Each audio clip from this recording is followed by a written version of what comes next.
Utah, give me 2. What is up, everybody? Mike Virginia here with the Pallazzo Podcast, 2 L's, 2 Z's. Join with me today, and as always, Mr. Britton Allan, 2 T's, 2 L's. Britton, how are we doing on this fine Sunday, my friend? It is a great Sunday. However, here in beautiful Nashville, Tennessee, it is currently raining cats and dogs. I did hear a little thunder, not down under. And so if there is, I don't know how the internet situation is going to work, but we'll just plug away. But before we get into the show, can we do a new segment called Question of the Day? I just made it up. It's never been done before. The question of the day. Well, I'm excited. Let's hear it. Question of the day. All right, Mike V. I think you may know the answer to this question. But I'll go ahead and give it to you and see what happens. Are you ready? I'm ready. When is Mike Virginia's birthday? Now, if you need a few minutes, that's fine. Or phone a friend. We can do that if you're into that. I like to give you an example. My birthday is April the 7th. But when is Mike V's birthday? You want me to let some people in the chat respond, or you want me to give you the answer right now? If you know it, I mean, if you feel that confident. Anybody want to take a guess in the live chat? I'll give you a couple seconds. Oh, and Eddie wants to know what your favorite places, where your favorite places to eat are in Nashville. This is a food show, so why not? Let's give me your top 3. Yeah, my favorite place to eat in Nashville is a hot chicken place called Pepper Fire. And Pepper Fire used to be in East Nashville. So I would have to go like across.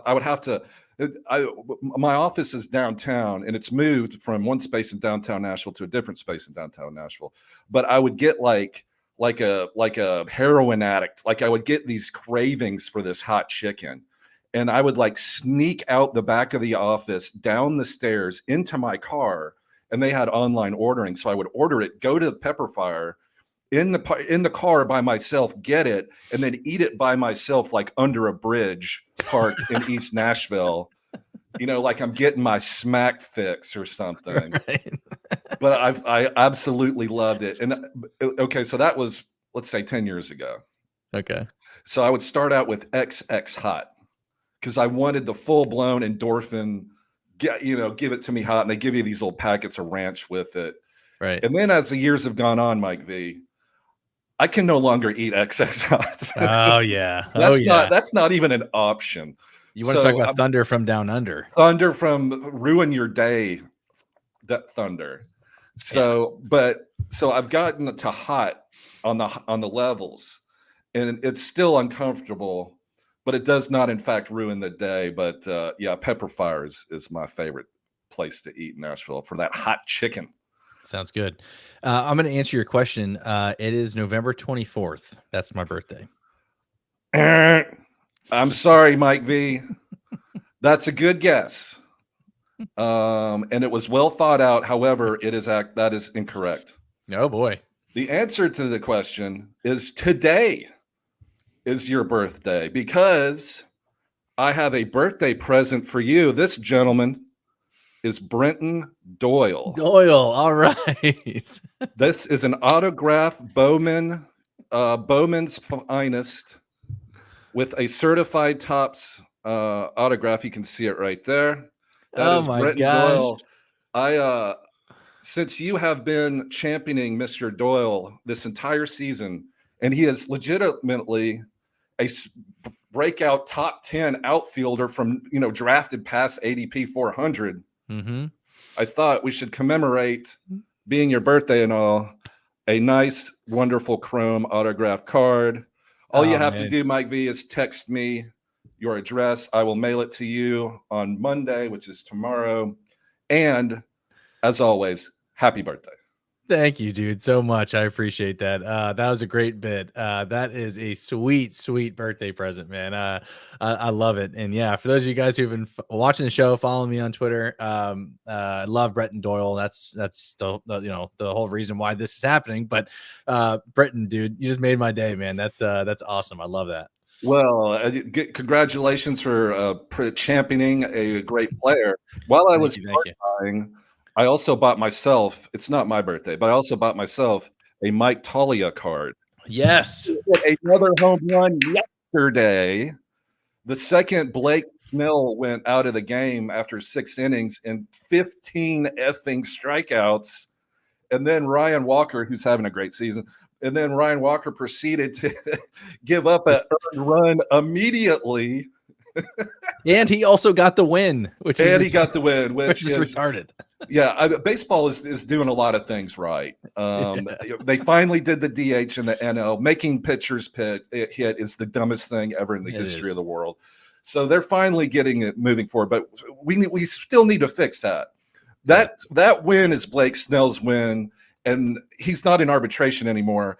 But a win here or there, if he was an arbitration player, would add significant money to his ARB numbers. It's just broken. It makes no sense. It makes no sense whatsoever.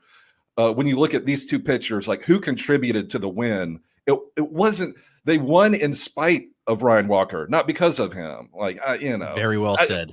There needs to be some type of common sense approach to this stuff because, and it doesn't matter to you and I, but to these players it does. I mean, Blake Snell's going to be a bazillionaire anyway. But I mean, this happens to other players too, who are just everyday work players. Whatever. Rant over. I don't want to ruin your birthday by getting all angst ridden about millionaires making more millions. So there you go. Well, for those of you guys who missed it, Blake Snell did strike out 15 people yesterday. Did not get the win. Was a no decision. We just talked about it. Britton, since we're on Snell, I want to give you a little bit of credit here, or not a little bit. I want to give you all the credit because we talked about him roughly. When's the last time we did the Triple Play pod? A couple of weeks ago. I think Snell was right after the All-Star break, or was actually during the All-Star break. And Britton called this run for Snell as well. So, mind you, it was Colorado, but this is what Blake Snell does. If you guys have been playing fantasy baseball for a while, you know that Blake Snell is a second half guy. Once he gets hot, there's just like that chicken that Britton was talking about earlier, that ghost pepper hot. There's no stopping him, right? It is smooth sailing here for Blake Snell, and he could potentially be on the move to a contender. So hopefully my O's are in play for him because I would love a guy like Blake Snell in our rotation. I think that would put us over the top. But they'd have to. He's got he signed late in the offseason with the Giants. I mean, nobody else really wanted him, I guess, which is crazy. I think it was a money thing. Yeah, you're right. His contract isn't undoable. I mean, he's worth it, frankly. Yeah. And it's only like a 2-3 year with options, maybe. Yep. But if you're the Giants, man, you're getting the bank. You're getting your whatever team's best prospect plus. So exactly. And I don't know if anybody would be willing to pay that for Blake Snell, who as we did say with the Triple Play guys is going to be holding up. Actually, I think I said he finished second, and I said he finished second. First is Paul Skeens. I think Paul Skeens is going to win the Cy Young. Yeah. So good call by you. Obviously, before we get in today's show and the stuff here, I do want to mention a couple things real quick. Thank you guys for everybody for jumping on. We have about 80 people watching, and that number will continue to climb as people get past lunchtime. But thank you guys for tuning in. As always, it's a great show here. We got a lot packed for you. If you guys aren't already doing so, make sure you're following both me and Britton on Twitter. Britton's at Britton Allan, 2 T's, 2 L's. I'm at _Mike VA. Make sure you follow all the Pallazzo guys. Like and subscribe to the YouTube channel. You know the deal. Britton, before we get into the actual content of the show and really dive into everybody's questions, did we want to do a new bit as well that we are adding to today's show? Or do we right, Mike V.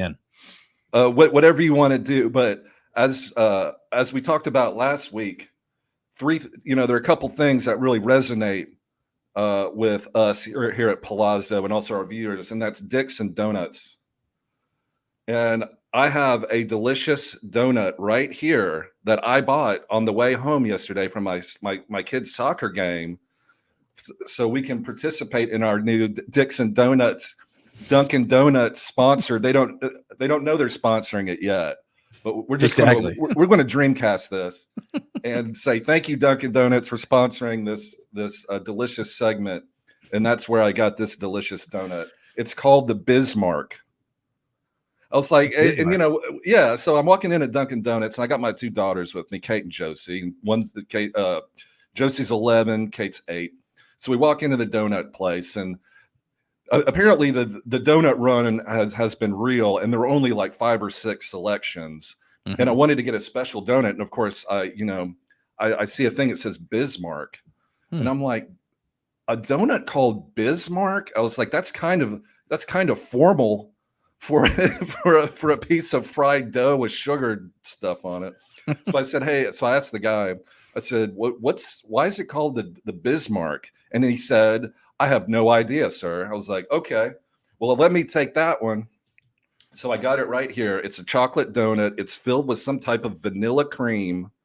I did a little online research. It is, in fact, named after Otto von Bismarck, who in 1815 was the prime minister of, get this, Prussia, not Russia, Prussia, which Prussia eventually became Germany. And during Mr. Otto von Bismarck's reign, he defeated Austria, France, and a couple other countries. And he was called the Iron Chancellor. And for some reason, this Northern European donut treat was named after Otto von Bismarck. So there's a lot of history in this donut, is what I'm saying. It sounds like it. It's not just a donut; it's a piece of history. So let's take a bite. Hang on, we're going to do a live reaction here. Yeah, let's take a bite of this sucker. Oh. Is it good? Here, give me a bite. Oh, cream filled. Look at that. Vanilla in the middle, chocolate on top. Delicious. Oh God. Well, adding to this bit here, let's give it a dick rating, 1 through 5, 5 being 5 dicks, 1 being 1, or maybe we can talk about just the level of excitement, if you will, quote unquote. Where do we rank this donut? I would Jennifer Connelly in 1992 level of hot. That's what I'm saying. Ooh, there you go, folks. So Dunkin' Donuts, if you're listening, that's a free review there. It doesn't get much better. Think about hitting us up here at palazzopodcast@gmail.com if you want to sponsor the show. Chef's kiss, delicious. There you go. I'm so glad we did that. I think I'm going to join you next week on this donut bit, and I want to get one because I have a Dunkin' Donuts. Literally, I could probably see it from my house. We're literally right across the street. So I too am going to go to Dunkin' Donuts next week and join you on this delicious treat. Maybe we can take a bite of each other's. I'll tell you what, man. I can eat a donut all day, every day. I'm sure you could. Yeah, that's what my doctor says. Sure, you could. Donuts, Miller Lights, Dicks. I mean, what else is there not to like, right? Yeah, that's really a good point. I like. So maybe I'll just treat myself. This will be my Sunday treat, Mike V. I won't eat a donut the rest of the week. I like that. All right, cool. I love the bit, dude. I'm going to join you next week on that. And I love the history lesson that came along with it. See, this is not only just a donut bit here, guys. You get some real history behind this as well. So next time you're in Dunkin' Donuts, if you're single and you take a lady friend over there and what's it called again, Britton? The Bismarck. Yeah, you order the Bismarck and you can relay some of this history. You'll impress your gal or your guy, whoever you're with, and be able to give them a little history lesson on the donut that you're ordering. You'll blow their hair back. And all thanks to Mr. Britton Allan, this beautiful son of a bitch to the left of me. And Dunkin' Donuts. Appreciate you, Dunkin' Donuts, for providing all us Americans with a delicious piece of Prussian history. Dunkin' on the run. Isn't that their thing? Like on America on the run or whatever the hell they call it?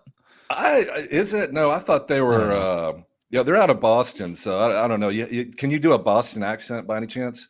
No, I suck with accents, man. I'm not How you even like gonna them try. apples? Yeah. Isn't that something? I don't know. Applesauce, bitch. Apples. How you like them apples? Yeah, there you go. All right, we'll get into some questions here. Thank you for everybody for tuning in and indulging us in our donut bit here. I'm going to get into some of these questions. We'll rapid fire these really quick. Eddie wants to know who the main closer for Tampa once they trade Pete Fairbanks. Jasson Adams was traded to the Padres. Is actually today. That the news broke. I don't know if it was last night, actually. Is Garrett Clevenger or Colin Poche next in line? I actually have a different take on this, Eddie. And I was actually talking with our boy Dave Funnel on Twitter and looking at another couple beat writers as well. Speaking of how do you like them apples? How do you like Drew Rasmussen as a potential candidate for that closer role? Because they've already said that he's going to be in the bullpen once he returns. How do you like that? He threw in the upper 90s. I want to say his fastball touched 99 miles per hour there, Britton. So we're looking at maybe a mid-August return maybe for Drew Rasmussen. But do you like him as a closer, or who are you speculating in Tampa? It's going to be a straight committee. Like whoever's rested on the day that they have a save opportunity, and also based on lefty-righty matchup, like that's who's going to get the save. So Colin Poche is the one with the most experience. He's a lefty. He'll probably get most of the bulk of the saves. I would say maybe 5 to 10. And then the rest are going to be scattered throughout those guys. I love Drew Rasmussen too. Last year, I drafted Jeffrey Springs and Drew Rasmussen, and I was cruising down ERA Street. And then they both got hurt, and that tanked a bunch of teams. So that sucks. But I think Drew Rasmussen, I don't think they're going to turn him into a reliever. I think he's going to be a swingman. They're going to give him, 3-4 innings, keep him in long relief to keep his arm going and to, help him ramp back up for next year. They're not letting him go as a reliever. They're going to keep trying. They're going to keep him as a front end starter. So I think they'll. So yeah, I mean, I really like Drew Rasmussen, but I don't think they're going to put him in that role. I think they're going to let him work innings, bulk innings, and then, Clevenger. I kind of like Manny Rodriguez. So it's going to be any number one of those guys. Yeah, I agree with that. And I think it's going to be a committee. I think in Tampa, I just think it's a good move for Tampa if they were to go that route. Tampa's still in the mix of the things for the wild card spot too. So for me, I actually think Garrett Clevenger probably gets the first crack at it. I think they'll use Colin Poche as a lefty arm out of the pen to target against tough left-handers. But I think there's going to be I think you hit it on the head when you first started speaking there, Britton, was it's going to be a committee. So I think they're going to play the matchups. I think it'll be between Clevenger, Poche, maybe a couple other guys that we're not thinking about. I really do think that's probably the next thing. And that's what Tampa does, right? So and for those of you guys who don't know, Pete Fairbanks is on the block. He's been tied to the Yankees. Maybe I fully expect them to trade him. They got a haul for Jasson Adams as well in that trade from San Diego. So I think they're going to try to capitalize on that Pete Fairbanks as well. So honestly, Eddie, this is probably a situation where we're just going to have to closely monitor and see how this goes. But I'm not looking to add anybody as a speculative ad right now. I think it's just a matter of waiting and seeing. So. Yeah, I think Poche. At the end of the day, Poche will probably have the most saves. If he's got the experience. So I bet he gets first shot. Yeah. All right. So next question here we got. Go through here. Everyone's guessing my birthday was not yesterday or today. Bizzle wants to talk about Tyler every Phillips. day is a day to celebrate, Mike, not just your birthday. There you go. That's right, man. I appreciate that. They want to talk about Tyler Phillips, which is a guy that I have as one of my pitcher ads for the week. And somebody that Britton talked about a while back as well on this very show. So Tyler Phillips complete game yesterday for the Phillies. Britton, the Phillies just know how to develop starting pitching, right? They have actually the second best starting rotation ERA, only behind Seattle. So Aaron Nola, Zach Wheeler, Ranger Suarez obviously has a lot to do with that. He's on the IL now. And then insert Tyler Phillips. He's been really, really good since he's come into the rotation here. And Cleveland is not a slouch team. They have been on a little bit of a slump recently, but Tyler Phillips is somebody I think that needs to be rostered in all formats until further notice. I don't know if you're going to get a whole lot of Ks, but the whip and the ERA have been great and solid over the past month. So if anything, he's going to be able to help your ratios, and the Phillies can hit. So he's got a chance at a quality start if you're playing a quality start league and or a win. So Britton, Phillips I know you're high. He's a must add. Have to add him with Wanger Suarez and Taijuan Walker on the IL. He's had his past 15 innings like scoreless. Like he doesn't give up earned runs. It's definitely a hot streak. But yeah, I mean, he's 3-0 in his 3 starts. I mean, it's really impressive. He's absolutely a must add. Tyler Phillips for the Philadelphia Phillies.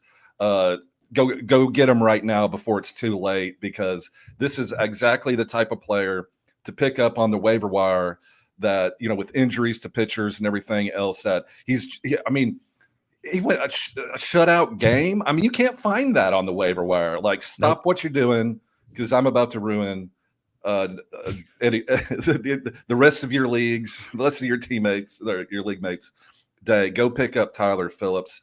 We talked about him a couple weeks ago. He was promising, and now he's coming through. So yeah, Tyler Phillips is I think the must-have starting pitcher pickup. What do you think? I agree with that 100%. Would you drop Freddie Peralta for him though? I don't know if I'm willing to go. Oh, you would? Okay. I don't know. I'm high on Tyler Phillips. It's 4:00. I got my black light on. Yeah. I'm in my mom's basement. It's time to get high on Tyler Phillips. We'll listen to some Grateful Dead bootleg tapes. Play some Donkey Kong Jr. on the Nintendo 64, old school. Oh man, we're bringing it back. I'm going to do some Cypress Hill play. Hits from the bong or whatever. Yeah, Tyler Phillips. I could go on. I could go on and on, Mike. I could go on and on, but I'm not going to. No, all seriously though, Tyler Phillips is kind of like a league winner situation. I know that's kind of going a little crazy, but that's how I feel. When you watch him pitch, he's legit, and pitching for the Phillies is a great idea. Yeah, agreed. For me, I'm not dropping Freddie Peralta. I think for the case perspective, Freddie Peralta's floor for that is rock solid. I know he hasn't been great in terms of the earned runs and stuff like that, but I think he'll figure it out. Like I said, he's the ace of that staff, and I'm not willing to drop him for Tyler Phillips. I do think Tyler Phillips needs to be owned, but B. Henny, I would almost guarantee with everything. I bet my house with my mother in it, which would not be hard to do, but I would bet my house with my mother in it that there'd be somebody else on your team that you can move on from other than Freddie Peralta. But in a 10-team league, you got to do what you got to do. But look. And just to keep beating this dead horse, in his 3 starts, he has a 1.8 ERA, a 0.76 WHIP. His K to walk rate is 19-2 in 25 innings, and he lines up next week to go to Seattle. Seattle's hitters suck. Even with Randy Arozarena? Even with Randy Arozarena, like hitters. Randy's is a great hitter, but he's going to need some time to get used to things. Like his whole life has just been, upheaved, Right. Even with Randy Arozarena, like Julio Rodriguez is gone. Other than Randy, their only real hitter is Cal Raleigh. And the rest of the lineup, you literally don't have to worry about. JP Crawford's gone. He's on the IL, So, I love Tyler Phillips, especially for next week. You can't pitch at a more friendly place than T-Mobile Park these days in Seattle. Exactly. Another guy that we're talking about here, another guy that was on my list is Hayden Birdsong. Beautiful last name. Do I think he's holding off Cobb for the SP5 position? No, I don't. I think Cobb is going to come back as a starter. I think the only way that Birdsong sticks in the rotation of one of 2 scenarios. One, they'd almost have to trade Blake Snell for this to happen, or 2, they go into a 6-man rotation, which is also likely. So just counting out the 5 without moving Snell, you have Cobb, Snell,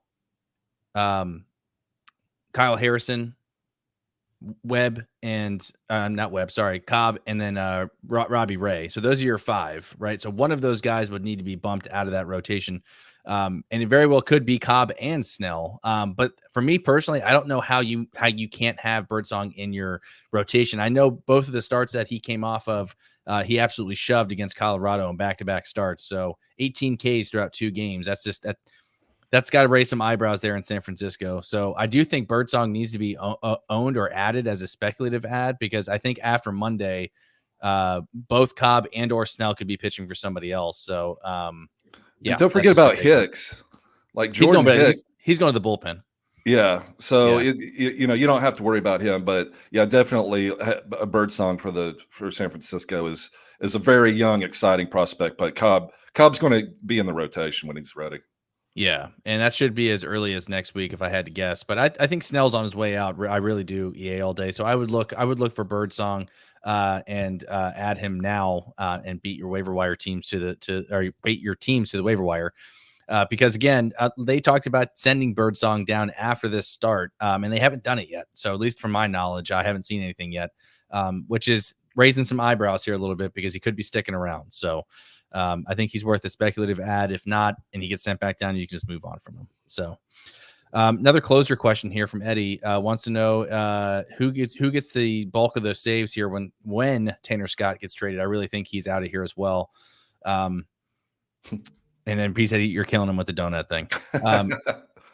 I think I mentioned this in my notes this morning. If you guys don't follow me on Twitter, make sure you guys are doing so. I think Andrew Nardi is probably next in line for saves. I know a lot of people are going to be pulling for Bender, but I think he's going to be somebody they use in a high leverage role. I think Nardi's the next guy up, and that's just me purely guessing. They could throw somebody else in there, not named Nardi or not named Bender at all. So, but that's my take on it. I think Andrew Nardi's the next guy in town to be closing for Miami, which who knows, the saves might not even be that plentiful to begin with anyways, because he plays for such a shit team. But that's my take. But Britton, I don't know if you have any thoughts on the Miami closer situation. I like Bender. I think he's going to get the bulk of the saves. Although Nard Dog has been pitching well recently, not too recently, but recently. Would you like to put a bet in the book? Let's do it. Yeah, who leads Miami in saves? I'm going Nardi. You're going Andrew Nardi, and I'm going Anthony Bender. Wow, that's some exciting stuff. It is. I guarantee you. We really bring the thunder today, Mike. Yeah, who leads Miami saves? I don't think that would have been on their bet board. It wasn't on the rundown, was it? No. No. Actually, Britton, live breaking news: Jordan Hicks was actually officially moved to the bullpen as of a minute ago. So there you go. They might be making room for Cobb and or Birdsong. So there you go. Let's see here. Pistol RX, Devin Williams is back today. Yes, he was activated off the injured list. I think all the McGill shares. It was fun while it lasted. I still think McGill probably has a little bit of value for a week or two, just because I don't think they're going to throw Devin Williams and give him that lion's share right off the bat, coming off of, it's his first time coming back pitching all season long. So I think they'll be careful with him. I think you could probably get a couple saves here and there from McGill for the next week or two, but I think it's time to move on and pivot from McGill, because I do think he goes back into that setup role. Yeah, totally. All right. Thank you guys for the questions. Keep them coming. I'm only about halfway through, but I'm going to get into some of the content here that I prepped for the show today. So for next week, we have a jam-packed schedule. My boys, the Baltimore Orioles, are the only team that have 8 games on the docket next week.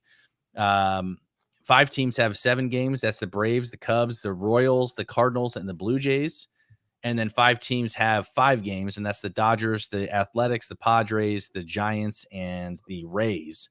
Everybody else has 6. Why is this important? Well, if you're playing weekly lineups, obviously volume is key here. You're going to want to play the guys that have more games. Maybe that'll help you out with in terms of deciding between 2 players, right? So if you have somebody maybe like a Jordan Westberg and you try to decide between him and, I don't know, Colt Keith or something like that, like obviously Jordan Westberg is going to play 2 more games than Colt Keith will. So it's just something to think about when you're playing in weekly lineups, or even really in for daily leagues too, to think about the volume. You can't provide stats and you can't get points if you're not playing. So it's important to know these things. The friendliest hitter matchups, and again, subject to change based off of how today goes. The friendliest hitter matchup is Tampa Bay, followed by the Angels, the Cubs, the Braves, and the Giants. And the hardest hitter matchups next week, again, subject to change. The Phillies have the hardest next week, then followed by the Marlins, the Yankees, the Red Sox, and then the Tigers. So I'll tweet all this out too later tonight as a little spoiler alert. Make sure you guys check that out. If you guys want this down in writing, I'm happy to provide that for you. But again, something to target. We talked about Oakland last week. The runs for Oakland have been plentiful. They had the second easiest hitter matchups, and they're scoring a ton of runs. So I don't know of anybody on the Angels or the Rays or the Cubs that you're going to be targeting off the waiver wire, but something worth noting. All right, Britton, let's get into our hitter ads. Who's your first hitter ad that you're looking to make on the waiver wire this week to help people out with their teams? Connor Norby. Yes. Baltimore Love Orioles second baseman Connor Norby. Connor Norby is my favorite of the Baltimore prospects, Mike V. I went to the Norfolk Tides came to Nashville a month ago, and me and my scouting team went to the Nashville Sounds baseball stadium in downtown Nashville, and we did our scouting reviews. And after sorting through the reports and the numbers, we came to the decision. And that day, Holiday hit first, Mayo second, Norby third, and then Kyle Stowers hit cleanup fourth. Yep. And it was clear to us that Connor Norby was the best hitter of those four.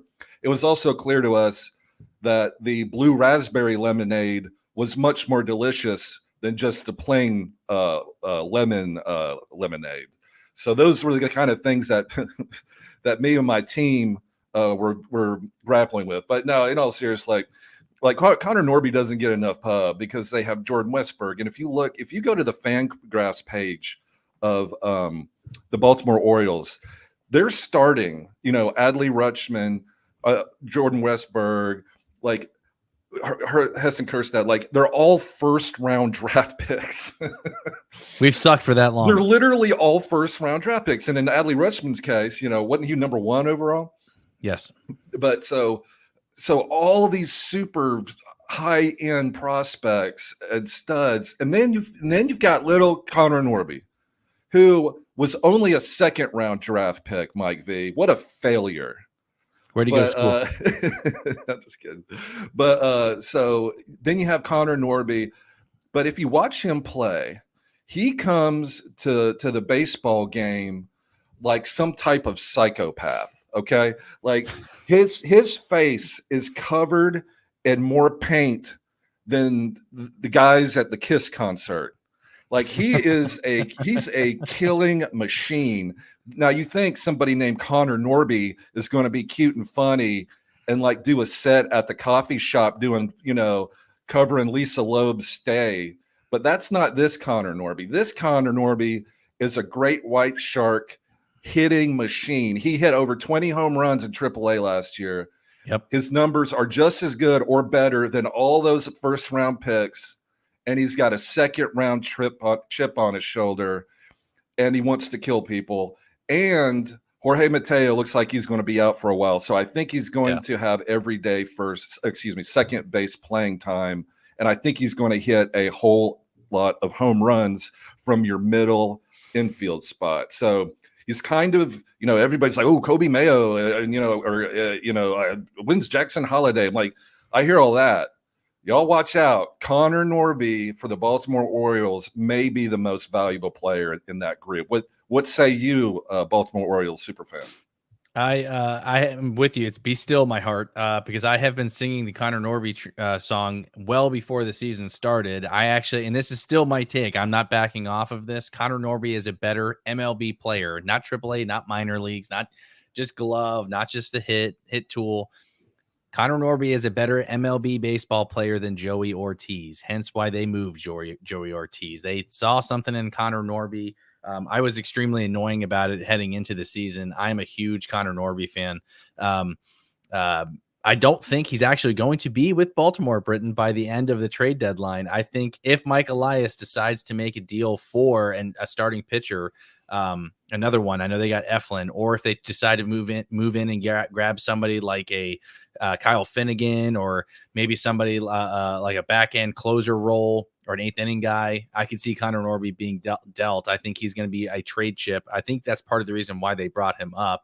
Long term, he just doesn't have a spot for us, right? Because if they move on from Ramon Urias, obviously I think Jordan Westberg moves over to third, and then second base is likely Holidays. So it's going to be interesting to see what these next 3 days look like, because I do expect the O's to move on from Urias, Mountcastle, Mullins, and Connor Norby all before the trade deadline.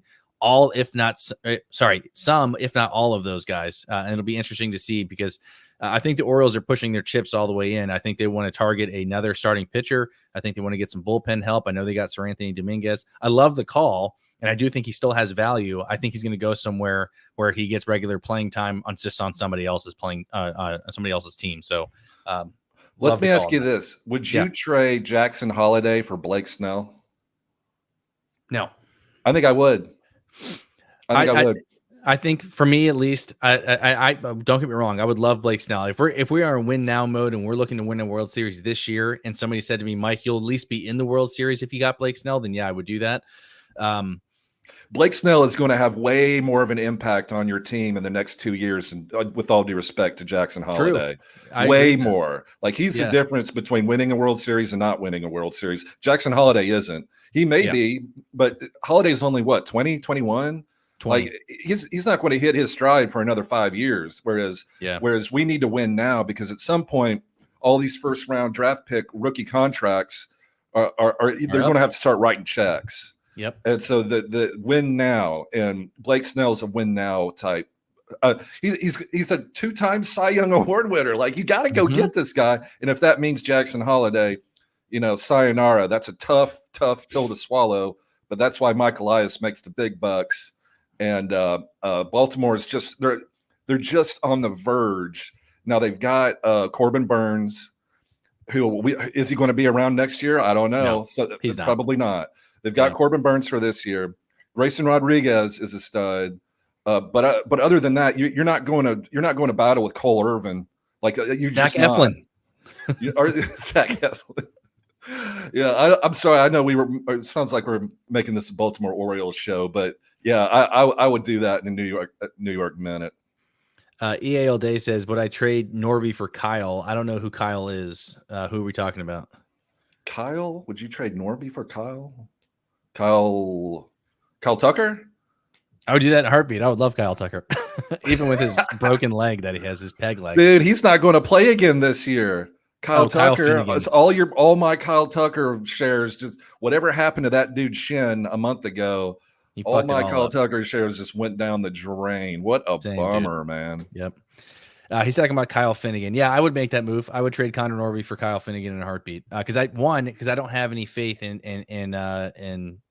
Craig Kimbrel. So I don't want to get into that. You guys know how I feel about Craig Kimbrel, but I would make that deal for sure. All right. Hold on, I got to timestamp this. This is when the Craig Kimbrel portion of the thing. We need to do it. So we've got our donuts bits. We need to do a Craig Kimbrel a bit every week too, because man, I was teasing Mike V about this last week, but man, it's starting to look bad. I mean, it really is. I guess they need to make a move.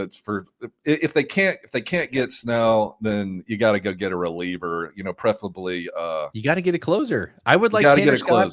Yeah. I would like Tanner Scott. Get Tanner I would Scott. like Finnegan. Yeah. Any of those guys. And I'm not saying that Kimbrel has to immediately get removed. I think you need to have somebody waiting in the wings, and you can't roll in with Yenny Cano or Seranthony Dominguez. They have to make a move for one of those two guys, in my opinion. And I would give up Norby for either one of them. So, and again, Britton, let me ask you this, like really, really quick, because I don't want to get into Craig Kimbrel stuff, but just one more question for you on that. Would you, if you were an Orioles fan like me, would you feel confident Game 7 World Series, we're up by 1 run, Craig Kimbrel comes in the 9th inning to win us a World Series? How confident are you 1 to 10 that he could get that job done? 5-ish. But Yeah, I that's mean, not are good you for- that much more confident if it's Tanner Scott?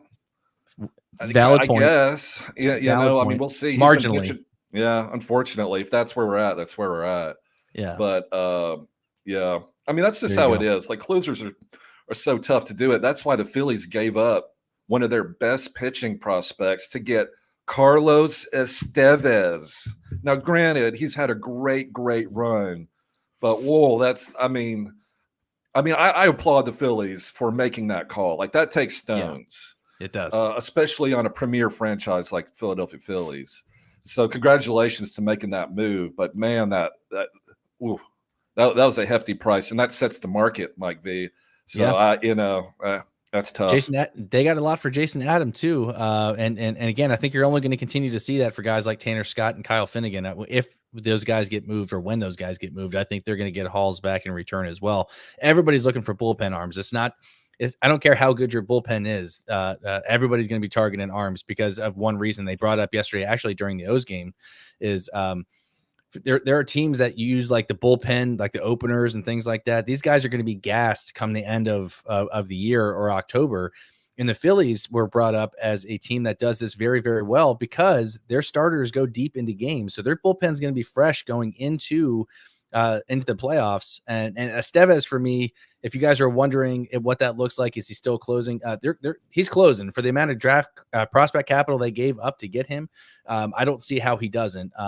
I think Alvarado and Hoffman probably get sprinkled in there, but I think they're better in the 7th and 8th innings. I think this is Estevez's job as the closer moving forward. But Britton, I don't know how you feel about that. Yeah, so the exact same way. Like I've got Hoffman in several leagues. He's good. He's going to pick up but he's probably going to set up Estevez because what they paid to get him, they're assuming that he's going to be their stud closer. You don't give up those type of prospects that the Phillies had for an 8th inning, 7th inning guy. You don't. So they've had him evaluated as their closer. So I hope it works out for him. I really do because I like seeing these bold moves. Yep. Months Behind wants to know if the Yanks get Fairbanks, which he's rumored to go to, does he still close for them? Yeah, I do. I think that. I think Clay Holmes will probably get bumped out. Fairbanks is one of the best closers in baseball, in my opinion. I know this is the thing somebody brought up yesterday, though, Britton, and it's very interesting as well. It gets cold in October in New York, and he suffers from, I can't remember what that disease is called, but it's part of the reason why he didn't go to Colorado in the beginning of the year because of he has like nerve issues when it gets cold out. So yeah. That's an interesting take. Like that's an interesting thing. Like teams got to be concerned about that, right? If you're trading for him, and if you're a playoff team, like what does that look like? Yeah, exactly. Obviously, Tampa Bay plays indoors. The Yankees do not, so it's not climate controlled. So yeah, I mean that's a concern. I don't know too much about Fairbanks's condition. I thought it was something called Raynaud's disease, which has to do with nerves. In your fingers, in your hands, run hot, run cold. I'm not sure, but I mean, obviously the health of the player is, almost as important as the ability of the player, really. So when you're making that type of decision, so you're right. That disease actually causes blood vessels to narrow, restricting blood flow, and in the cold, that's what happens. It even amplifies that even more. So. That is going to be an interesting thing when it comes to Pete Fairbanks. Another question here we got from UE2K. He says, hey, guys, need to drop 2 of these guys in a points league. Ha-Seong Kim, Brooks Lee, Mark Vientos, Jose Miranda. Would you drop a 3rd for McNeil? Well, I would like to know who you're dropping 2 of these guys for. But Britton, if you just had to straight drop these guys, maybe he's activating somebody from the IL. Which of these 2 guys are you dropping? I'm okay dropping Kim and Brooks Lee. I want to hang on to Mark Vientos, and I'm glad this viewer brought up this question because Jose Miranda just got reactivated. I don't know if that's the word. Just got activated from the IL, and he's batting 2nd in the lineup for the Twins. So what that means is they're planning on Jose Miranda to be full go. Yes. So you've hung on to Miranda this long. Keep hanging on to him. Any player that bats 2nd in a major league lineup is a player that I want, frankly, because that's the prime spot for RBIs, runs, everything, playing time. So any hits. He's And a great hitter too. He was hot as pepper fire, hot chicken under the bridge. Jennifer Connelly and Labyrinth. What?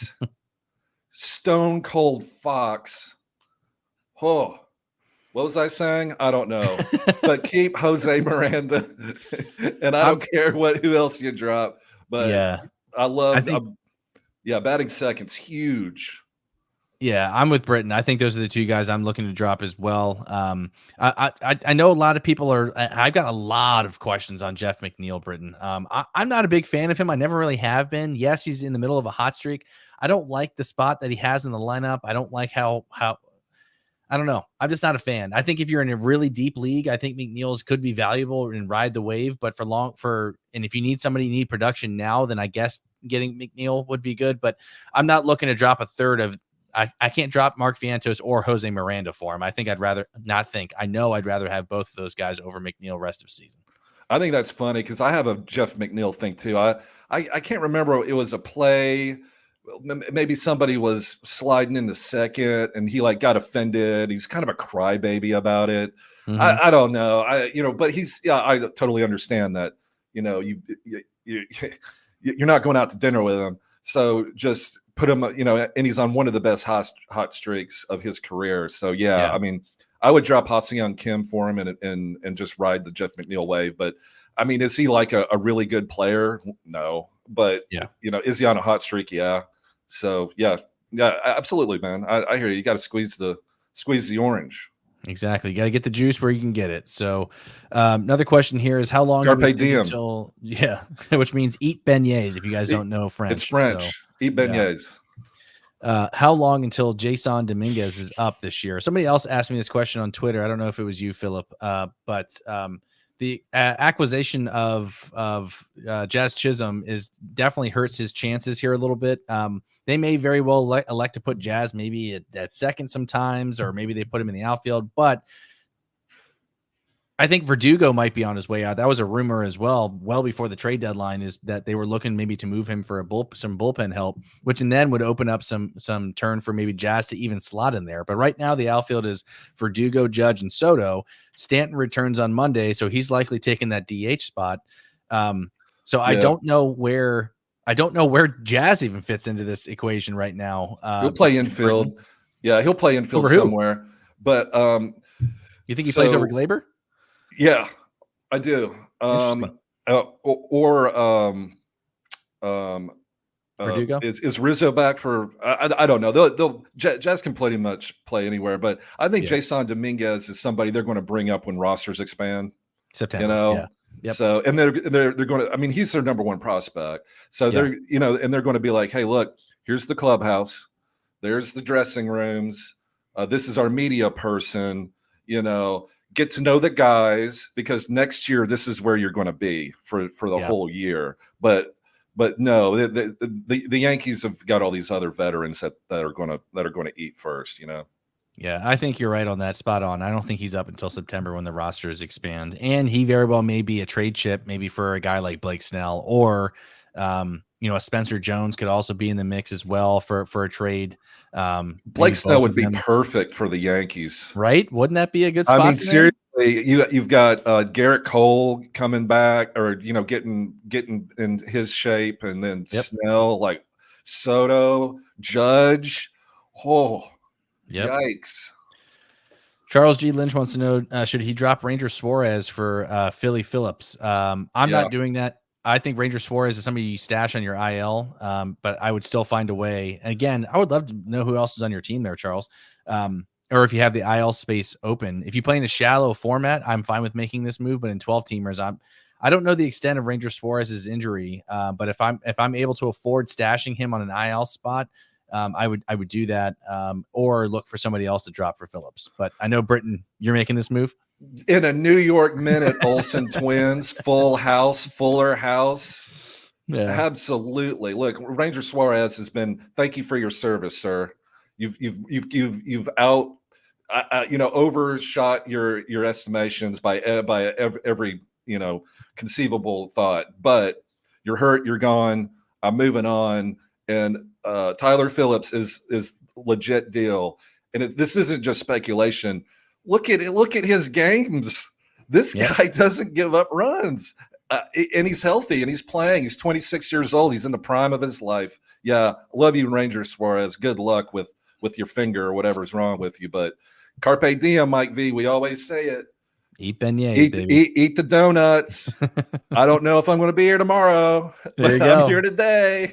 Might as well live it up now, baby. Eat that donut. Right. Charles wants to know if Birdsong is a potential ace. I don't know if he has that in his repertoire. I mean, everybody looks good against Colorado, but they've been playing better as of late too. I mean, they can hit the ball. So I think Birdsong slots probably as a strong SP2, SP3 somewhere in there. I don't know if he's an ace. He'd certainly look like one against Colorado, but I don't know long-term what that looks like. For me personally, just all the research that I've done on him, he's probably an SP2, SP3 type pitcher. A note to all the folks out there. I'm in a couple Fab leagues. I'm mainly in NFBC draft and hold leagues, but I am into Fab leagues, the TGFBI thing, and then another auction league on NFBC. And Clayton Kershaw is available, and I can't remember which now, but in one of those leagues. So, go look and just run through your players in all your leagues and see if Clayton Kershaw is sitting out there and buried beneath, whatever logarithms, whatever site you're using. Go see if he's out there, because Clayton Kershaw's back. And maybe not himself, but close enough, Right. So go take a look and see if Clayton Kershaw's out there. Mason Miller, Mike V's second favorite closer other than Craig Kimbrel is Mason Miller, and he's hurt. I don't think it's long-term or anything like that, but the Oakland A's do win games. They're on a hot streak. They've got offense now from Lawrence Butler and our boy Max Schumann. So we need to talk about that closer situation. Everything I've read said it's Erceg, Erceg. But another guy got a save this weekend, and so do you have any? Yeah, exactly. Who looks good too? Yep. If you look at his numbers, but what say you if you're looking for a Mason Miller replacement, because you got to get saved somewhere. Yep. Erceg, it's worth noting that Ferguson now has 2 and Erceg has 1 save since Mason Miller went on the IL. So I think it's going to be a mix and match situation. The game before, like on Friday, Erceg got the save. So maybe they went Ferguson because he pitched the night before. I think this is going to be a mix and match. I think both probably have value. It's worth noting that when the first save came for Ferguson, I believe, which is on Wednesday or Thursday of this week, Erceg pitched the 8th and faced the heart of the order 2, 3, 4. So I think it's going to be a mix and match. I think they're going to probably still use Erceg in that 8th inning role as a fireman and try to get out the best hitters. Now that very well could happen in the 9th, so it's really going to be dependent. But I think they're going to use him as a high leverage guy. I think both probably have value, but if I had to pick between one of them, I'd still probably go Lucas Erceg, just because again he's going to get the heart of the order, and that could be in the 8th or the 9th. But noting that neither of these guys are going to hold a stranglehold on the roll. It's not supposed to be long-term. The broken pinky finger came from Mason Miller's on his non-throwing hand. So I'd say he's probably minimum stint on the IL. And he slides right back into his closer role. So if you're looking for saves and you're scraping the bottom of the barrel here, I would look to add Lucas Erceg. Yeah. And another player too, Tyler Fitzgerald for the Giants. What is happening? Sell high, sell. Is that a sell? Is that a Orange Futures? Yes. Sell. This type of production is not sustainable from any hitter unless your name is Aaron Judge. I think you can probably make him as part of a deal and sweeten the deal. I don't know if you're getting anybody 1-for-1 for him, like if you're trying to trade for a starting pitcher or something like that. Yeah. I don't think anybody in their right mind would say that this type of production is going to be ongoing, but at the same time too, it's been fun watching him. I have him in a couple of my leagues, and I have a lot of people who have been throwing trade offers because the trade deadlines are coming up in my leagues. and throwing offers at me, but I just haven't seen anything yet that makes me want to pull the trigger on him yet. But I'm going to hold out, and I hope he hits another one today because I'm going to be looking to move on from him and try to trade him. So he's been great. He gives me shades of. He hit another one last Cincinnati. night. Yes, he did. Oh God. Who's the kid from Cincinnati that just got optioned back to AAA that we talked about? Reese Hens. Reese Hens. I'm getting a lot of vibes from that. I'm not saying he's going to be optioned. I'm just saying the production could be going downhill shortly. So I'd be looking to capitalize if I could. I'm not trying to poo-poo on anybody's parade here, but I would be looking to move on from him if I could and fish him. I would go fishing. I'm a fisher. I don't know if you like to fish, Britton. But go out there and see what your league mates are maybe interested in. Maybe somebody who's needs a shortstop or an outfielder. I think he qualifies at both in Yahoo. He does. Shortstop. See what you can get for him. What about Xavier Edwards with Jazz being traded? Looks like Xavier Edwards has solidified full-time playing time and will hit at the top of the order for Miami, whatever that's worth. But as you and I say, 3 is the magic number, batting leadoff, second, or third. I'm always interested, regardless of the team context. So Xavier Edwards, he was a prospect of some renown a year ago, kind of under the radar now. So if you have a middle infield situation, I really like Xavier Edwards because he can steal bases. But I would do Jose Miranda. If I'm doing a waterfall of priorities, I would do Jose Miranda number 1. And Xavier Edwards number 2. Excuse me, Connor Norby would be somewhere in there, but I think I would like Jose Miranda because he's batting second, and Norby's batting ninth, and that doesn't sound like that's a big deal, but it really is. It's a huge deal because we're talking about plate appearances, and one more plate appearance a game really adds up at the end of the day. So I like Jose Miranda, Connor Norby, Xavier Edwards, Fitzgerald. Why not? I can't believe I missed out on this. I think I'm angry about it. I think you're going to be in a good spot. They've played Colorado the past couple of weeks too, so a majority of those games. So I don't see this. He's been good over the past month. Don't get me wrong, but I think this wave comes crashing back down at some point. So I only have one share out of my 6 leagues that I'm in, and I wish I had more because I wouldn't be in on the fun. I'm having FOMO. I didn't get. I wasn't fast enough on him. Yeah, my list of hitters is very similar to yours. I had Jose Miranda and Xavier Edwards in here. I think Jose Miranda is right around the 60% range rostered in Yahoo. So if somebody dropped him, I'd be looking to add him first based off of what Britton just said. He's going to hit 1, 2, 3, or 4 in that lineup, and he's going to give you a solid floor in terms of batting average, runs, RBIs, power sprinkled in here and there. So I like him as an ad. Xavier Edwards reminds me a lot like CJ Abrams, just without the power.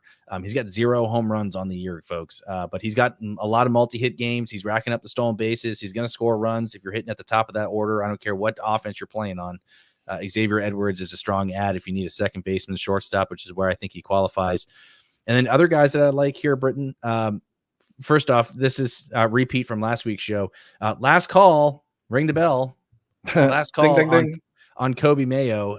If you guys are interested in getting the next big thing for hitting prospects, I'm calling my shot. He will be up next week or the week after the trade deadline. They're making room for him. So I would look to get him now, beat your league mates.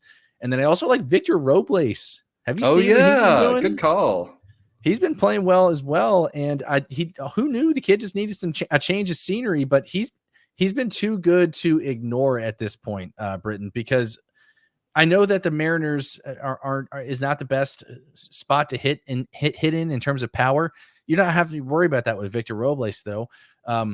Over the past 2 weeks, he's hitting 375 and he's got 6 stolen bases. So, I mean, here's a guy that's been playing every day too. He's been batting leadoff as well for the past 3 games. Yep. So you talk about what you just said right there. Now you got Randy Arozarena hitting behind you. Julio Rodriguez should be back. Cal Raleigh. I like Victor Robles as an ad. He's only 13% owned in Yahoo, so you can find a spot for him on your team. Man, talk about a post type sleeper. Victor Robles. Yep. It looks like he's finally coming into it a little bit. So yeah, right it while it's hot. But I wouldn't I wouldn't like bet the bank on it or anything like that. No, neither would I. I would ride the wave. I'm going to get through some of these questions. I know we're coming up on an hour here, so we're going to get through these really, really quick. To add Tyler Phillips, would you drop any of these? Waka, Ray, Michael Waldron. I'm dropping Waka or Ray for him. Either one of them. I don't care. I would drop any of them. I kind of like Colin Ray. Like he's been really, really surprisingly good. Mm-hmm. So, but I don't mind getting rid of Waka or the other guy. Okay. Fantasy Sports says, should I drop any from Jared Jones, Verlander, or Boz for Schwellenbach or Birdsong? I would be looking to move on from Verlander. There's something going on with that dude, man. I don't know what it is. These are tough moves to make because I wouldn't feel good about straight dropping either Jones or Verlander, but it's tough, man. Like if you need production now, I'd say make the move for both of them. I don't know how you feel, Britton. It is tough, but I would definitely do the move. Yeah. Would you do both of them, Jones and Verlander for Schwellenbach and Birdsong? Yes. Yeah, I think I'm at that point too, honestly, because they're probably going to limit Jared Jones when he's back anyways. And Verlander, there's something going on with him.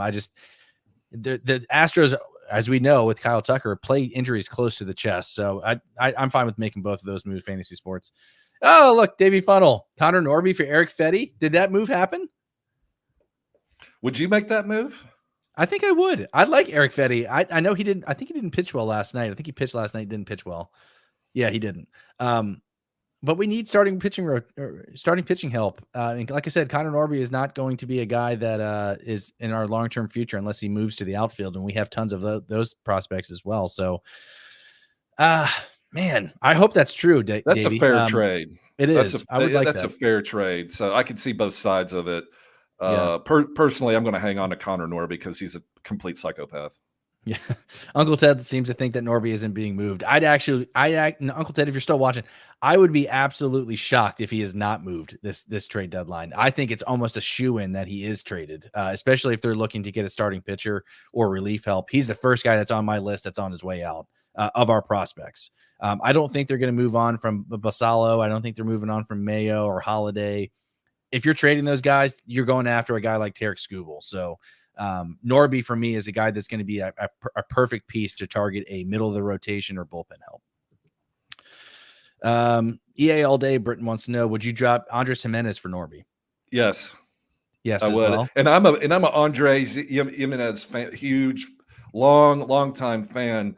But his production, is kind of plateaued. So I take a shot on Norby. Yeah, I'm with that as well. TM says, I'm sure Fitzgerald can't keep up the pace, but he has shown pop in minors as well. Is he a must-add player over Norby, Neto, Nathaniel Lowe, Hoskins, Torres, and Xavier Howard? Yeah, he's number one for me out of these guys that you just listed for sure. Yeah, I agree with that. Like we keep saying, carpe diem, and Fitzgerald is literally the hottest hitter in baseball. So if he's still out there, wherever there is, you just got to go grab him and see what happens. Would you drop India for Norby? I would not do this. I can't do that. I can't do that. India's been good. Yeah, agreed.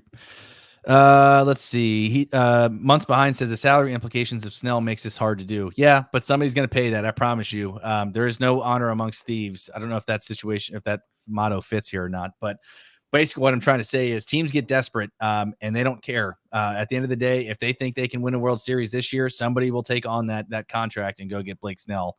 Same thing like Connor Norby. I'd almost guarantee that Snell's moved unless San Francisco thinks that they have a real shot of making a wild card spot with that starting rotation. Let's see here. Man, the Giants hitters are just You're like, is there a good hitter there? I'm not aware of one. I mean, other than Fitzgerald. Fitzgerald, yeah. I mean, Elliot Ramos has been playing well. Yeah, those are the two best bats. Bizzo wants to know, currently rostering Geloff and Torres at second base, thinking of adding Norby, Xavier Edwards, or McNeil. What you say? I'm looking to drop both Geloff and Torres, and I'd be looking to add Norby and Xavier Edwards. That would be my take. Yeah, I would drop both Geloff and Torres. I know it's tough to do Rizza Bizza Jizza, but it's a churn and burn situation, and both those guys have flatlined pretty much. I think Torres has been a little bit better, but yeah, he has. Get these exciting players. Let's enjoy our lives a little bit. Exactly. Eddie says, is Connor Norby the 2024 version of Matt McLean of 2023? I don't think he's that good, but he is good. But it wouldn't surprise me either. Yeah, it wouldn't surprise me. Rest of season, Anthony Sharkus wants to know, can you rank these RPs? Alexis Diaz, Bednar, Fairbanks, Estevez. Ooh, I'm going to go Estevez. I guess I'm just, wishing that everything in Philadelphia goes successful. Plus, the Phillies are going to win games. I really like it. He couldn't be going to a better situation. I think everything's set up for him there with the offense, and you've got Hoffman. You've got a good situation there for Carlos Estevez. So I would rank him number one. I think he's in the best situation.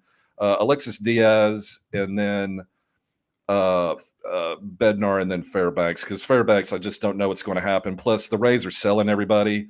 It's one of those situations. So, yeah. I'm going off of this based off of the fact that it sounds like everything I've read that the Yankees are extremely interested in Fairbanks. So I think that deal gets done today. I'm going to go Estevez first, Fairbanks 2, Bednar 3, Alexis Diaz 4. So in the reverse order. I like Estevez a lot too, just like Britton. He hit it right on the head. You could not have asked for a better spot for him to go than Philly. And he's been lights out for a really bad Angels team. So he's been great. Imagine what he does with Philly. Yep. Totally agree. Who knows how to get the best out of their pitchers. So UE2K activated Royce and Miranda, added Yepez and Bogart, snuck an extra guy with Freeman on AL. Love it, man. That's great. Let's see. That's an exciting team right there. Yeah. Excuse me. That's fun. Let's see. Jeff McNeil and Reese Hoskins don't like each other. Hoskins slid into McNeil. Okay. Yeah, we got that. Yeah, that was it. Better rest of season, India or Bogarts? India for me, and it's not close. I don't understand the thought with Bogarts. I know he's playing for a really hot San Diego team, but for me, it's India, who I also think gets moved at the deadline. I think he's gone as well. Bogart's been hitting, but if you look at it, it's all singles. Yeah, it's crazy. Like no extra base hits. He's not going to steal bases because he's old as shit. No offense. Mm-hmm. And India is, I think, just better in all those categories. But I mean, as far as batting average, maybe Bogarts, but India's got everything else. Yeah, exactly. I agree. Looks like you guys are all talking with each other in here. Mike Pena, would you trade Orion and Brooks Lee for Luis Ortiz, Jose Barrios, or Kyle Finnegan? So you're trading both these guys for one of Ortiz, Barrios, and Finnegan? I would be no. But is this a dynasty league or is this redraft? I wouldn't mind trading. Yeah, if you need saves, Kerkering is not going to get saves. Brooks Lee kind of plays sometimes. Yeah, I wouldn't mind trading those two players to go get Kyle Finnegan if you need saves. I would do that. I don't want anything to do with Barrios. So but Luis Ortiz for the Pirates, he's been solid. Yeah, I would do that. So I would do Kerkering and Lee for Luis Ortiz or Finnegan if I needed saves, but I don't want Jose Barrios. I just don't. Yeah, I agree with you. Fantasy Space Sports says only way I can add. I think he's talking about Mayo. Only way I can add Mayo or Junior Caminero is by dropping Colt Keith or Paredes. Max 3 third base limit. Bregman is my third. Hold my players. 100%. I'm not looking to drop Paredes or Keith. There's been talks about Paredes probably going to Houston, which I think would be a great landing spot for him. But Colt Keith has been one of the best second basemen over the past 30 days. You got to take the production where you can now. There's no sure thing with Mayo or Junior Caminero when they come up. So take the sure thing, keep with Keith and Paredes. I think you hold Fantasy Sports, or look to make a trade so you can add one of these guys. Yeah, I want to keep Keith and Paredes. Bregman, he's crushing it, dude. There's no way he's been on a tear. Yeah, he's been good recently. Yeah, see, I'm more. I'm like one of those guys that I like to tinker when I should hold.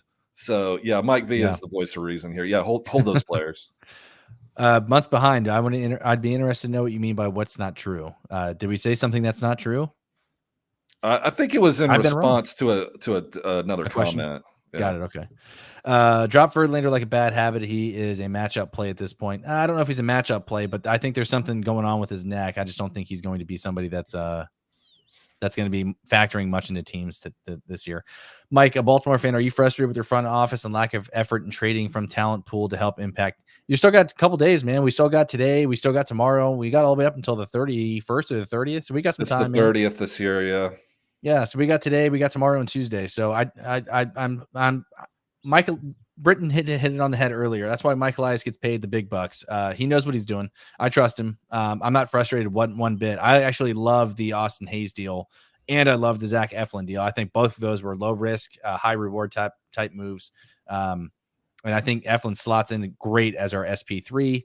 Dominguez is a great bullpen arm. I don't think he closes. And Poche for me, whatever. But it's almost like we'll take him kind of thing. Hayes wasn't going to play for us with all the young guys. He was blocking all that, so we needed to move on from him. I mean, that's kind of like a Mike V deal. You know, they were about to like have to DFA Austin Hayes anyway, so might as well get something out of it. Would you drop Bassett for Tyler Phillips, Britton? Absolutely, in a New York minute. Same. Is Ortiz on the Brewers still a viable option? He's been pretty slow lately. It depends on who else is out there, and who you're dropping him for. I think he's hitting leadoff today, so which is a great, like Britton alluded to. If you're hitting leadoff for any team, that's a good thing. And he's got some pop. So yeah, I'd give him a little more time. Joy Ortiz, he's been good this year. Agreed. Real quick, Britton, I want to get into this segment before I get out of here. Hold or fold on these guys. All right, Gavin Stone, hold or fold. Hold. I know the Dodgers have been not great, but Mookie Betts is coming back. And Gavin Stone has flashed real, top 25 starting pitcher tout. So hold Gavin Stone. Nestor Cortez, hold or fold. I would drop Nestor Cortez for Tyler Phillips. I'll put it that way. Lock it in. I would do that. Would you drop Gavin Stone for him? No, I'm hanging on to Gavin Stone, but I'm a Gavin Stone believer. I think he's legit. And yeah, it's his last start wasn't great. Totally get it, but it's a long season. The Dodgers are a solid organization. I think Gavin Stone's going to be fine at the end of the day. Gotcha. Mackenzie Gore, hold or fold. Oh, I think you fold. Yeah. I think the Washington Nationals are in a tailspin. I kind of had some hope for them because I really like CJ Abrams. My boy Lane Thomas from Knoxville, Tennessee. He's on his way out. I know. So that's a good point. So yeah, that whole team is, see you next year, unfortunately. So yeah, Mackenzie Gore. I'm sorry, man, but old. Gotta go. Cutter Crawford. Ooh, he's been terrible recently. Yeah, I don't think I would drop him for Tyler Phillips. I would too. Christopher Sanchez, hold or fold.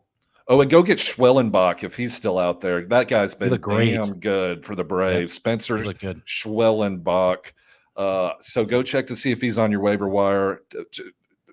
Shoot, I think I would pick up Schwellenbach before Tyler Phillips. What say you? I'm Phillips over Schwellenbach. Are you really? Yeah. Schwellenbach has had some ups and down starts, and I know the Ks that he had, the 11 Ks yesterday was sexy. Tyler Phillips, for me, hasn't really shown us a really bad game yet, so I'm going with the hot hand. I'm going with Phillips. I want them both. Though. Yeah, agreed. I want them both. Christopher Sanchez, last one.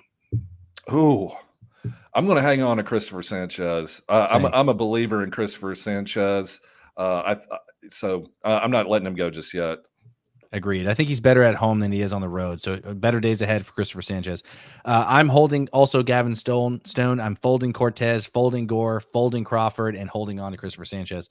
Somebody else just said to me, or in the chat here, said Gavin Williams is a fold. How dare you, Eddie Buzz? He had 9 Ks, man. What more do you want? He made one He's on the road. He's on the road. Yeah, he's on the road to salvation, the road to perdition. Eddie, I know. Cormac McCarthy, the road. He's on it. He'll be all right. We talked about this on the Friday, and Eddie, I know you weren't part of the show on Friday, but I had said Gavin Williams is a guy that I would be looking to target. A lot of guys are cutting bait on him. The 9 Ks was extremely impressive. For him, it's not the stuff, it's the location. So I think and especially with that rotation, that offense will start clicking here a little bit more. He did this last year as well. If you remember, when he came up, he struggled and then he went on a tear. So I think Gavin Williams is a guy, especially in August and September, is going to be a real difference maker down the stretch. I love Gavin Williams. I'm buying it, and he's a strong hold for me moving forward. And I'm not being a homer. So I know that seems that way because we talked about him enough on this show. But the 9 Ks was extremely impressive for me. And the fastball and all the other pitches look great. He just made one mistake to Javi Baez of all people. So Javi Baez on a hot streak, Mike V. He is. Go get Javi. Right. Go get Javier Baez. No. Uncle Ted also brings up a good point. Stash Merrill Merrill Kelly. He's looking at a mid-August return if everything goes right with his shoulder. So real quick, Oops also asked us if we thought Estevez would still be the closer by Philly. Yeah, Oops, we talked about it earlier in the show. He's locked in there. He's not going anywhere. All right, last one here, and then we're getting out of here. Any worries about Blanco or Imanaga, Britton? Yeah, I worry about Imanaga, fly ball pitcher in the summer. Ain't good. And Ronel Blanco for the Astros. I mean, you knew the Blanco thing was that bill was coming due at some point. Yep. You know, you've been pushing it off like your credit card bill, like, oh, I'll get to it next month. I'll get to it next month. Yeah. And then, you know, you have an emergency, your air conditioner breaks, and you're like, oh, sugar, I got to pay $2,500. But at some point, that bill's coming due. And that's the thing with Blanco. Like here it is, man. We can't. We're about to get sued in small claims court. Like we got, you know, that's Renault Blanco. It's due time, you know.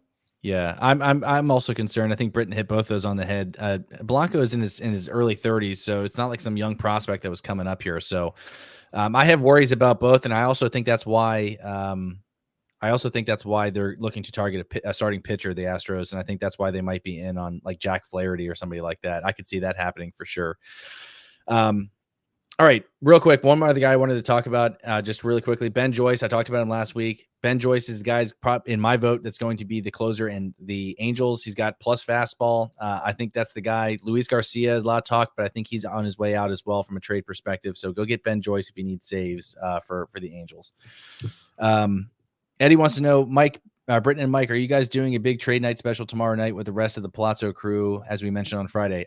Govey and I will both be there. I don't know exactly time. I want to say it's 8 p.m. Britton, I don't know if Gov made you aware of that. I found out about it on Friday. So no, I didn't. But tentatively yes, but that all depends on the, my work schedule. Exactly. Yeah. So we're definitely doing something tomorrow for those of you guys who are watching still with us. We're going to do a trade special tomorrow. Trade deadline. Yeah. Yep. Eddie said Govier mentioned at 8 p.m. Sweet. I'm all in. Yeah. I'll be there. Govier will be there. Britton is tentatively going to be there, and maybe some of the other Pallazzo crew as well. So I love the trade deadline. It's so exciting. You've got all these different scenarios. It's because it's like, okay, this is our chance for our team to grab an impact player to help us ride a wave into the postseason. And, all these teams are just like, there's so much at stake. And it's just, I love the trade deadline. It's my, other than, the opening day, obviously, but this is up there. I love the trade deadline. Agreed. I'm with you on 100%, man. I talked about it on Friday. I love the trade deadline. So exciting, so fun. I even love watching the rumors. It's fun too. So, and don't forget, Ben and Robbie will be doing their prospect show tomorrow as well. So that is, I believe, that's a lot of shows going on, man. We do that, man. That's what we do. I will not be on the prospect show. It'll just be Ben and Robbie, but maybe they'll join us for the trade show as well, or the trade deadline show. Great stream as always. You guys are the best. Thank you, Eddie. Appreciate it, man. Appreciate it, Eddie. Thank you all for all the kind words. It means a lot, and we love doing it. We love hanging out with you guys. And this one's for you guys. Oh, yeah, the last bite of the donut, baby. Get it all in there. Oh. Eddie says Britton, Mike, VA, and Govier are on the Mount Rushmore of Baseball podcast. Thank you, dude. I appreciate that. I got to give Uncle Ted, because he's probably mentioned this 5 or 6 times in the live chat. I don't know who this guy is. Bly Madras is the $1 ad of the week. There you go. So if you play in really, really deep leagues, he's a $1 bid, it looks like. So make sure you guys go get him. All right. Thank you guys very much for joining in today. Appreciate it. As always, this is so much fun. We added the donut bit. We talked about some history lessons with that donut. Britton already, go back and rewind the tapes. I'm getting a Brenton Doyle signed baseball card for my birthday. Thank you so much, Britton. Happy birthday, Mike V. Have a great rest of your birthday. Thank you, dude. I appreciate that. You guys go enjoy the rest of today. Watch some baseball. Let me know who you guys get on Twitter. Hit us up. I'm at _Mike VA. Britton's at 2 T's, 2 L's at Britton Allan. Let us know who you guys get tomorrow off the waiver wire, and let us know those fab bids as well. And thank you, Dunkin' Donuts, for sponsoring the show today. We got to get somebody to sponsor the dicks now. Next, maybe we can get like Ron Jeremy or something. No, no, we're not. All right. I was thinking more like going south quick. At my age, it's more like Cialis. Ty, you know? Right? I want that Viagra money. You know what? Yeah. Cialis, if you're watching, throw your boys some free Big Farm, product big Farm, give it. Big Pharma? It. Yeah. I'm for sale, baby. Oh, geez, this is going south quick. All right. Thank you guys very much. Appreciate it. Hit us up on Twitter. Get in the Discord if you need help. We're here to help you. Make sure you guys like and subscribe to the YouTube video. Thank you guys very much. Tune in tomorrow, 8 p.m. Myself, Govier, tentatively Britton for the trade deadline show, and then Robbie and Ben tomorrow on the Prospects Power Hour, 9 p.m. Eastern. Make sure you guys check those guys out as well, especially with all these trades coming through. They got a lot to talk about with these prospects. So thank you guys very much. Have a good rest of the day. Britton, have another donut for your boy, and I'll see you next week, my friend. Later, guys. All right, later.